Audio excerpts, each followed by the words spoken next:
The rain was falling softly over Dublin when Miriam stepped out of the taxi. Her hands trembled from the cold and the long flight. The stone houses stood quietly in the neighborhood, wrapped in early winter mist. She looked at her son Amir's house, a neat semi-detached with a white door and ivy curling around the windows. Amir opened the door with a strained smile. His wife, Julia, stood behind him, arms folded. "You're finally here, Mum," Amir said. Come in, come in." Miriam smiled warmly. Her heart swelled with joy. It had been years since she had seen her only son in person. She imagined this day many times, a warm welcome, shared tea, long conversations. But something in Julia's eyes told her this was not the homecoming she had dreamed of. The house smelled of fresh paint. Furniture was new. The dining table had 6 chairs now, but none felt like hers. She glanced at the living room wall. No photos. No trace of her. "You'll be staying in the guest room upstairs," Amir said quickly, then hesitated. "But there's been a change of plans." Julia cleared her throat. "My mother's coming from Cork. She's been unwell. She needs the upstairs room. We thought maybe the garage could be made comfortable for you. Just for a little while." Miriam paused. The garage? Before she could respond, Amir placed a hand on her shoulder. "It's only temporary, Mum. Just until things settle." She forced a smile. "Of course, Samir. I understand." But inside, something small and fragile began to crack. The garage smelled faintly of damp concrete and oil. A single bulb hung from the ceiling, casting shadows in the corners. Amir had placed a foldable bed against the far wall, a thin duvet on top. A small heater hummed in the corner, barely warming the space. Miriam ran her hand along the wall. There were still bicycle hooks nailed in. Boxes stacked high. An old washing machine rumbled in the back. This wasn't a room, it was a storage space turned prison. That night, she lay awake, wrapped in layers of her clothes. The wind crept in from under the door. She stared at the ceiling, thinking of her home in Jakarta, of the kitchen tiles she had chosen, of the scent of pandan leaves and jasmine. The next morning, Julia walked past without a glance. Amir gave her a weak smile before leaving for work. Miriam stayed silent. She was taught not to complain. Later that day, she heard voices upstairs. Laughter. A woman's voice. Julia's mother had arrived. Miriam remained in the garage, alone, listening to the distant clinking of cups and warm conversation she was no longer part of. Then she noticed something else. Her old armchair. Her tea set. The embroidered cloth from her wedding day, displayed in the living room. They had taken her things. Over the next week, the truth became harder to ignore. When Miriam asked about her boxes, Amir told her casually, "We sold a few pieces to make space. You wouldn't need them in the garage anyway." She blinked. "My sewing machine?" "Gone," Julia said flatly. "No one uses those anymore." Miriam nodded slowly. Her fingers, once so skilled with a needle, clenched quietly in her lap. Her entire life, folded, boxed, and sold without asking. Later that evening, as she sipped weak tea from a paper cup, she walked through the garage and saw something familiar poking from a cardboard box. Her wedding album. The edges bent, dust settling between pages. She picked it up with trembling hands, opened the cover. Her younger self looked back at her in sepia tones. Next to her, Amir as a baby, round-faced and smiling. Now, he barely looked her in the eyes. She closed the album and set it gently aside. The silence around her felt like concrete. Days turned into weeks. The garage became her entire world. She spoke less and listened more.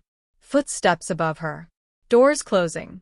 The occasional sound of clinking cutlery. Julia rarely spoke to her. Amir avoided conversation. Miriam cooked simple meals on a hot plate, ate alone, and washed her dishes in the sink in the laundry room. Her presence in the house became like the garage door, only acknowledged when something needed fixing. She started keeping a notebook. In it, she wrote the things she would never say aloud.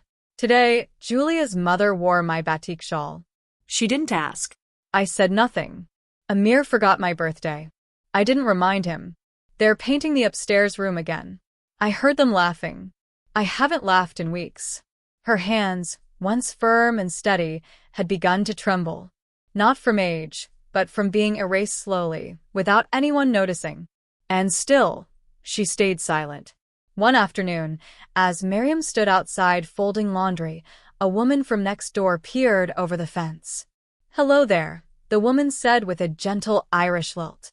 "I've seen you about. You must be Amir's mother." Miriam smiled politely. "Yes, I'm Miriam." The woman frowned.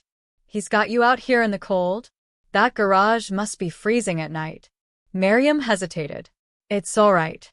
The woman raised an eyebrow. "Well, if you ever fancy a warm cuppa, I'm just next door. We're not strangers here, love." Miriam thanked her and returned inside. That night, the garage felt colder than ever. But something had shifted. For the first time in weeks, she'd heard kindness in someone's voice. She began to wonder, how much longer could she live like this? The next morning, Miriam knocked softly on the neighbor's door. It was drizzling again, her shawl damp around her shoulders. The door opened, and the woman beamed. "Miriam, coming out of the cold." The house smelled of cinnamon and something baking. A fire crackled in the hearth.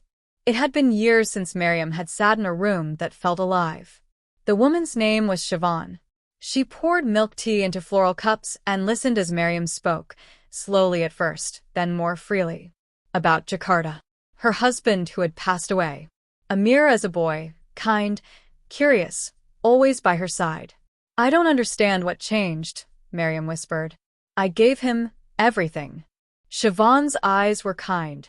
"Sometimes children grow up and forget the hands that fed them. But you haven't forgotten who you are." When Miriam returned to the garage, she looked around at the gray walls. This space no longer frightened her. It no longer humiliated her. It simply reminded her of one thing. She didn't belong here. Miriam began packing her things in silence. Not much remained. A few clothes, her wedding album, her prayer mat, and the small notebook filled with unsent thoughts. She placed them in a single suitcase. Then she wrote a letter. She didn't rush. Each word was chosen, steady and clear. No accusations. No anger. Just truth. A truth that had gone ignored for too long. She sealed it in an envelope and placed it on the kitchen table early the next morning, before anyone else was awake. The letter began. "My dear Amir, you were once the joy of my life. I held you when you cried. I stood by you when you stumbled. But a mother cannot keep giving from an empty heart. You've given my room to another. You've sold my memories. And now, I am returning something too, my silence." She folded the note neatly and walked out the door. The taxi arrived as the sun broke through Dublin's cloudy sky. Miriam placed her suitcase gently in the boot and climbed into the back seat. She didn't look back. As the car pulled away, she passed the corner shop where Amir used to run for sweets as a child. The little park where he'd once kicked a ball with his tiny feet. All of it now blurred by the rain on the window. She arrived at a small flat above a flower shop. Siobhan had helped her find it. The rent was modest, the space simple, but it was hers. The landlord handed her the keys and said, "Welcome home." Miriam walked inside. She unfolded her prayer mat and placed it near the window. Light spilled across the floor. There was peace in the silence here. Real peace, not the quiet of being forgotten. Weeks passed. In her small flat, Miriam found new rhythms. She brewed tea in the mornings, tended to a tiny window box of mint and basil, and began sewing again with a donated machine. Her hands remembered the movements. So did her heart. She never heard from Amir. Not at first. Then, one night, as she was closing her window, she heard footsteps in the corridor. A soft knock followed. She opened the door. It was Amir. He looked thinner, eyes tired. In his hands, he held the envelope she had left behind. "I read your letter," he said. Miriam stepped aside but didn't speak. "I didn't know how far I had let things go," he continued. "Julia, she thought we were doing the right thing. I didn't fight it. I just stopped thinking for myself." Miriam watched him, her face unreadable. "I'm not asking for forgiveness," Amir said. "I just wanted to see you. To say I'm sorry." She nodded once, then gestured to the kitchen. "I have tea." They sat in silence, drinking from mismatched cups. No promises were made. No tears fell. But for the first time in months, Miriam's home was filled with warmth again. The garage remained empty after Miriam left. Dust gathered in corners. The walls stayed cold. Julia's mother eventually returned to Cork, leaving the upstairs room vacant once more. Amir wandered through the house one evening. It felt larger now, quieter. The echo of things unsaid hung in every room. He walked into the garage. Her foldable bed was still there, propped against the wall. A few of her things had never been recovered, pieces of a life discarded. He touched the wall where her wedding album had once leaned. Meanwhile, in her own flat across the city, Miriam was finishing a new quilt.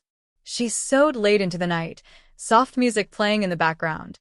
Her fingers moved with grace and calm. There was no bitterness in her chest. No ache. Just breath. Just time. Just the steady return of dignity. In the upstairs room she had lost, there were still shadows. But in the new space she had chosen, there was light.